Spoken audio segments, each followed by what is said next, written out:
Hello friends, welcome back in once again our YouTube channel.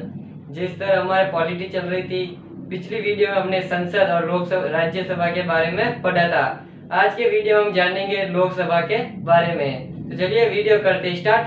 मैं लोकेंद्र करण। आज का हमारा टॉपिक है लोकसभा।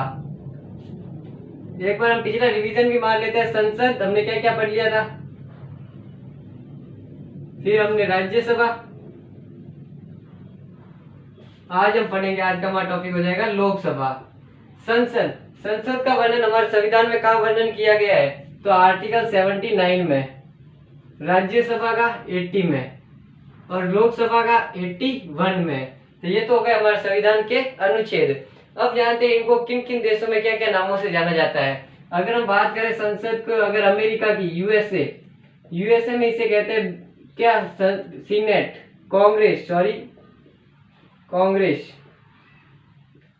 यूएसए में इसे क्या कहा जाता है, संसद को कांग्रेस। अगर बात करें ब्रिटेन में इसे कहा जाता है पार्लियामेंट।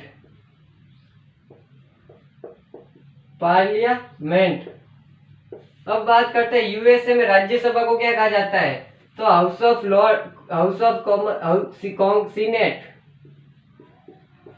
सीनेट। यूएसए में राज्यसभा को क्या कहा जाता है, सीनेट। और लोकसभा को कहा जाता है house of representative. House of representative.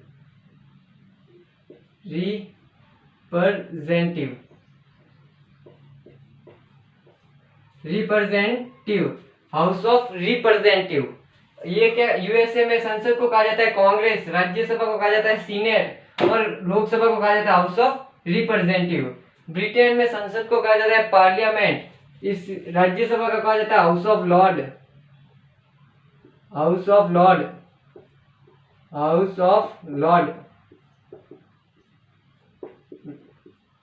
और लोकसभा को कहा जाता है हाउस ऑफ कॉमन।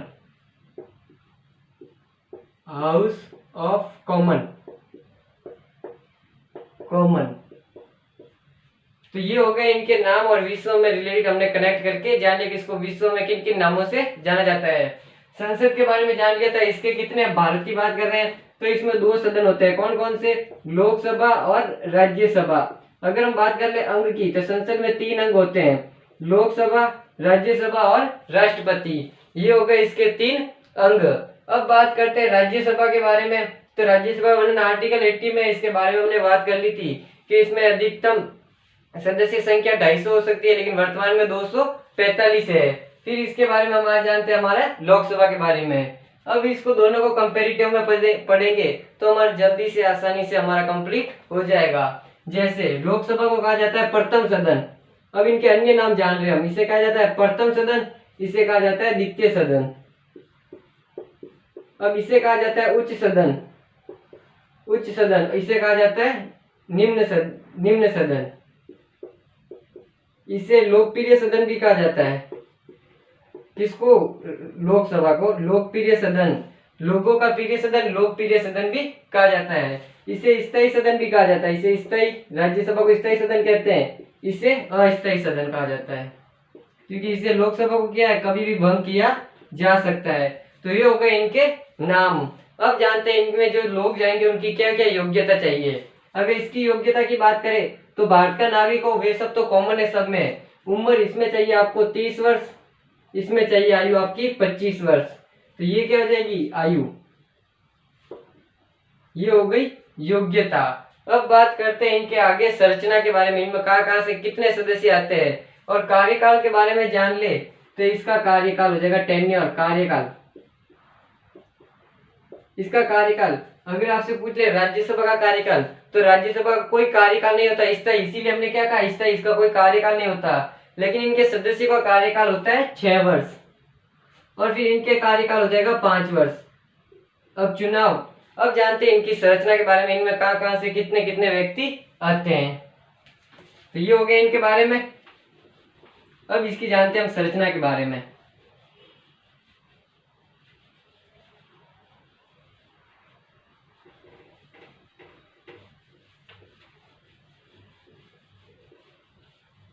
संरचना के बारे में। संरचना दोनों को कंपेरेटिव में हम करें ताकि हमारा रिवीजन भी हो जाए। तो इसमें ज्यादा से ज्यादा सदस्य की बात कर ले तो सदस्य, इसमें क्या 2 सदस्य होते हैं, एक तो अधिकतम, ज्यादा से ज्यादा कितने हो सकते हैं, लेकिन वर्तमान में है कितने, तो एक हो गए वर्तमान। इसी तरह करते हैं हम लोकसभा का सदस्य, अधिकतम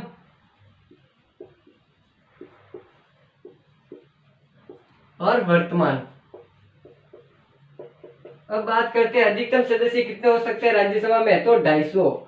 वर्तमान अब 250 है, तो इसमें से कहां से कितने आते हैं, तो राज्यसभा में 13 को मनोनीत करता है कौन, राष्ट्रपति। जो कला, साहित्य, समाज सेवा और विज्ञान में जो उत्कृष्ट हासिल किए हुए उन व्यक्तियों को 12 लोगों को, सॉरी 12 व्यक्तियों को क्या करता है, मनोनीत करता है। पीछे कितने बच गए, तो 238। अब इसमें से 4 केंद्र शासित प्रदेश से आते हैं और 234 राज्यों से आते हैं राज्यसभा में निर्वाचित होकर। अब बात करते हैं वर्तमान में है कितने, तो 245। वही कितने को मनोनीत करता है, राष्ट्रपति 12 को मनोनीत करता है। पीछे कितने बच गए, 233, जिसमें से 4 आते हैं केंद्र शासित प्रदेशों से और बाकी के बच गए 229 आते हैं राज्यों से। तो ये हो गई राज्यसभा की संरचना। इसी प्रकार हम करते हैं किसकी, लोकसभा की संरचना। लोकसभा की संरचना के बारे में हम जानते हैं। अधिकतम और वर्तमान में कितनी सीटें है, अर्थात ये सदस्य कितने हैं, तो उधर तो अधिकतम हो गए 250 और वर्तमान में कितने हैं, 245। और लोकसभा की बात करें तो ज्यादा से ज्यादा कितने हो सकते हैं, 552। कितने, 552, लेकिन वर्तमान में है कितने, 545। तो दोनों का आपको याद हो जाएगा, वर्तमान में कितने, इधर 245, इधर 545। अगर 252 होते हैं अधिकतम, तो उसमें राष्ट्रपति क्या करता है, 2 एंग्लो इंडियन को मनोनीत करता है। पीछे कितने बच गए, 530, 550, सॉरी 550 बच गए। 2 एंग्लो इंडियन को मनोनीत करता है। एंग्लो इंडियन कौन, जिसकी परिभाषा दी गई हमारे अनुच्छेद 331 में, हम वहां पर भी पढ़ेंगे। लेकिन यहाँ पर आप इतना समझ लीजिए, जिसका पिता यूरोप के देश का होता है उसे एंग्लो इंडियन कहा जाता है। तो 550 हो गए। इसमें से 20 आते हैं केंद्र शासित प्रदेश से, 530 आएंगे राज्यों से। अगर लेकिन वर्तमान में कितने सदस्य संख्या, तो 545। वही 2 को मनोनीत करता है राष्ट्रपति लोकसभा में, और कितने बच गए, 543, जिसमें से 530 आते हैं राज्यों से। पीछे कितने बच गए, 13 आते हैं केंद्र शासित प्रदेशों से। तो ये हो गई लोकसभा राज्यसभा की हमारी संरचना। अब जानते हैं इनके अध्यक्ष और उपाध्यक्ष के बारे में। उसका मैंने बता दिया, राज्यसभा में कौन होता है, सभापति होता है और उपसभापति होता है। सभापति कौन होता है, तो भारत का उपराष्ट्रपति ही सभापति बनता है, लेकिन इसमें अलग है। अब शपथ के बारे में भी जान लेते हैं, इन सदस्यों को शपथ कौन दिलाएगा। तो जो लोकसभा के सदस्य होते हैं, लोकसभा के सदस्य, उनको शपथ कौन दिलाता है, या तो राष्ट्रपति।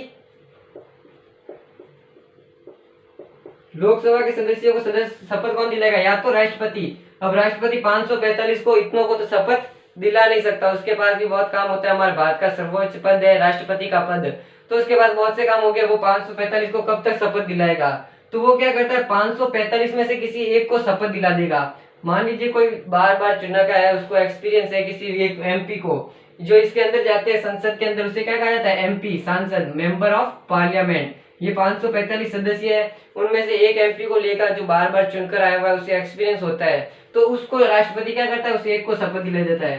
तो या तो अगर राष्ट्रपति के पास टाइम है तो वो तो शपथ दिलाएगा, तो किसको, 545 को। लेकिन इतना टाइम होता नहीं है, तो वो किसी एक को लेता है, एक एमपी को, उसे कहते हैं हम प्रोटेम स्पीकर। प्रोटेम स्पीकर, समझिए, ये जो 545 सदस्य है उसमें से किसी एक को राष्ट्रपति ने शपथ दिला दी कि मैंने क्या है, तुझे शपथ दिलाई, अब तू दिला दे इन 544 को। पीछे जितने भी बचे वो कितना हो जाएंगे, तो 544। तो अगर आपसे पूछ ले लोकसभा के सदस्यों को शपथ कौन दिलाता है, तो राष्ट्रपति या राष्ट्रपति द्वारा नियुक्त व्यक्ति। प्रोटेम स्पीकर हमारा नाम नहीं दिया हुआ है हमारे संसद संविधान में, इसी हम कहते हैं, सिर्फ प्रोटेम स्पीकर, हमारी सुविधा के लिए हमने इसे नाम दे दिया कि प्रोटेम स्पीकर दिलाएगा या राष्ट्रपति दिलाएगा। अब इसके सभापति और उपसभापति के बारे में जानते हैं।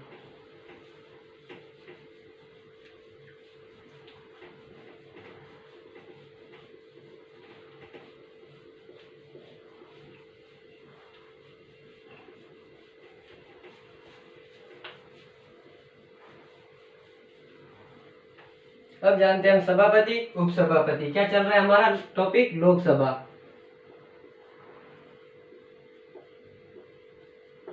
अब जानते हैं क्या, सॉरी, सभापति और उपसभापति सिर्फ आपको राज्यसभा में नाम लेना है। इधर आएंगे अध्यक्ष और उपाध्यक्ष,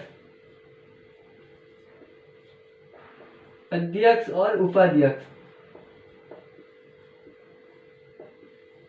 उपाध्यक्ष। अब इनके बारे में जानते हैं। जो 545 सदस्य होते हैं उनमें से किसी एक, वो 545 सदस्य अपने में से किसी एक को क्या चुनते हैं? अध्यक्ष चुनते हैं, और दूसरे को उपाध्यक्ष। वोट होते हैं तो ये सभी मिलकर वोट देते हैं, तो इन सबको अध्यक्ष और उपाध्यक्ष को अपने में से चुनते हैं। अध्यक्ष का क्या काम होता है?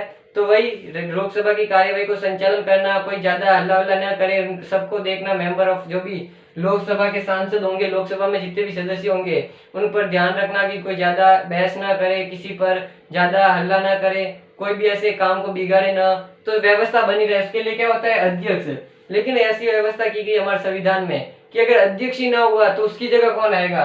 तो उपाध्यक्ष आता है। अब बात करते हैं 545 का चुनाव किस प्रकार होता है। अध्यक्ष और उपाध्यक्ष हो गया, चुनाव। ये भी जान लीजिए 545 सदस्य अपना त्याग पत्र किसे देते हैं? ये एक और टॉपिक हो जाएगा, त्याग पत्र। ये जो 545 सदस्य है, ये मतलब 44, एक तो अध्यक्ष और उपाध्यक्ष हो जाएंगे। जब अध्यक्ष अपने पद पर रहता है तब उपाध्यक्ष एक नॉर्मली सांसद के रूप में कार्य करता है। कौन? उपाध्यक्ष। लेकिन जब अध्यक्ष अपने पद पर नहीं रहता है, किसी कारण के वजह से वो अपने कार्यवाही में संचालन का अध्यक्ष नहीं बन पाता है, मान लीजिए कुछ भी हो सकता है, बाहर गया हुआ हो, तबियत खराब हो, तो उसकी जगह आ जाता है उपाध्यक्ष। फिर वो मेंबर साधारण सांसद की तरह, साधारण सांसद से क्या बन जाएगा? अध्यक्ष की जगह ले लेगा। तो ये अपना त्याग पत्र किसे देते हैं? तो सभी देते हैं अध्यक्ष को। किसको? सभी सांसद देते हैं अध्यक्ष को। अध्यक्ष अपना त्याग पत्र किसे देता है? तो उपाध्यक्ष को। और उपाध्यक्ष अपना त्याग पत्र किसे देता है? अध्यक्ष को। बाकी जितने भी सदस्य हो गए वो अपना त्याग पत्र किसे देते हैं? अध्यक्ष को देते हैं। और इसी प्रकार सभापति किसको देता है? तो उपसभापति को। और उपसभापति किसे देता है? सॉरी, सभापति अपना त्याग पत्र देता है राष्ट्रपति को। क्यों? क्योंकि वह उपराष्ट्रपति है। और उपसभापति अपना त्याग पत्र देता है सभापति को। तो ये हो गया इनका त्याग पत्र। अब बात करते हैं इनके चुनाव की प्रक्रिया। चुनावी प्रक्रिया क्या होती है? चुनाव की प्रक्रिया, प्रत्यक्ष चुनाव होते हैं राज्यसभा के लिए, अप्रत्यक्ष। इधर हो जाएंगे प्रत्यक्ष चुनाव, क्योंकि जनता इसमें क्या है? सीधे भाग लेती है। जो भी मेंबर ऑफ पार्लियामेंट के सांसद खड़े होते हैं तो हर 5 साल में चुनाव होते हैं, हम जनता जाकर सीधे उनको वोट डालती है। तो ये हो गया प्रत्यक्ष चुनाव, इनको ही हम चुन के भेजते हैं। कौन सी प्रक्रिया अपनाई जाती है? तो first past the post system. First past the post system, अर्थात अग्रताई विजेता।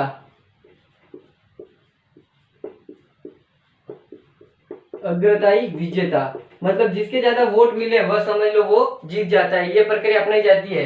मान लीजिए किसी के टोटल 100 वोट है। अब चुनाव में खड़े हुए candidate 4, A B C D, इसको मिल गए 40, इसको मिल गए 10, 20, 30 कर लीजिए, चलो 20। फिर इसको मिल गए कितने? 60 हो गए। इसको भी कर लीजिए 15, और इसको भी कर लीजिए 15। तो 15 15 30, ये 50 कर लीजिए इसको। तो ये तो ज्यादा वोट किसको मिले? इस 50 को। तो ये एक है, जीत जाएगा। यही सिस्टम होता है अग्रताई विजेता, first part the post system. तो ये हो गई इसके चुनाव की प्रक्रिया। अब बात करते हैं अब इनके लोकसभा का विशेषाधिकार क्या है भाई? इसका क्या क्या इंपॉर्टेंट है? विशेषाधिकार है लोकसभा की शक्तियां। लोकसभा की शक्तियां, पावर ऑफ लोकसभा, लोकसभा की शक्ति। सबसे पहले जो धन विधेयक होता है वो आपको पता होगा, वो कहाँ लाया जाता है? तो लोकसभा में। तो एक होगी धन विधेयक। जो भी धन विधेयक होगा पहले का आता है लोकसभा के अंतर्गत आता है।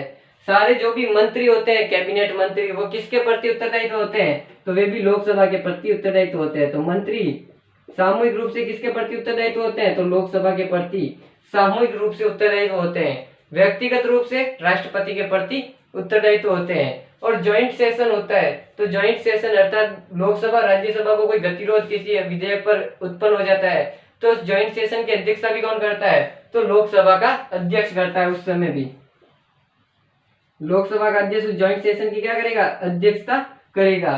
तो ये उसकी कुछ शक्तियां हो गई। तो ये था हमारा आज का टॉपिक लोकसभा के बारे में। वीडियो अच्छा लगा तो लाइक कर दे, कमेंट कर दे, चैनल को सब्सक्राइब करना ना भूले ताकि ऐसे स्टडी से रिलेटेड नोटिफिकेशन आपको टाइम टाइम पर मिलती रहे। Thank you for watching this video.